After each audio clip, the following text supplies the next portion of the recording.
Halos umabot na sa bubong ng bahay ang baha sa Bulacan. Nakalalaraw ang pagpapakawala ng tubig sa dam. Nasa frontline ng balitang yan, si Brian Basa. Sobrang lalim na po dito. Sana po may mag-rescue. Lampas tao ang baha sa Lambakin, Marilao, Bulacan. Walang magawa ang mga residente kundi maghintay ng rescue. Huwag na po sana magpakawala ng dam sa ilog. Taas po kasi ng pataas.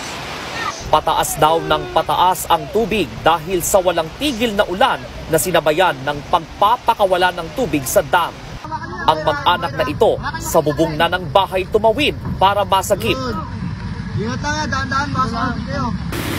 Sa barangay Taliptip, Bulacan, lakas loob na sinuong ng mga motorista ang baha sa baba ng flyover. Nag-deploy na ng pump boats para sa rescue operations.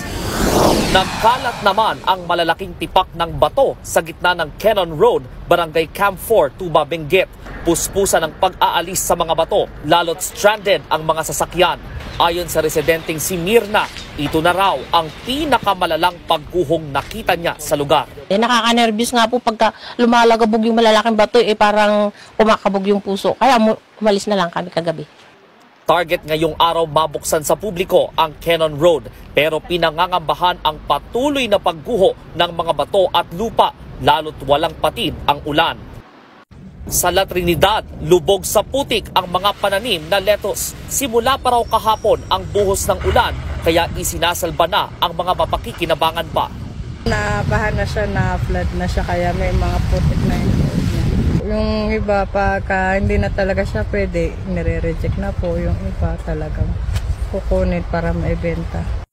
Ayon sa La Trinidad LGU, nakaapekto sa pagbaha ang palyadong drainage system na inaayos na raw ngayon.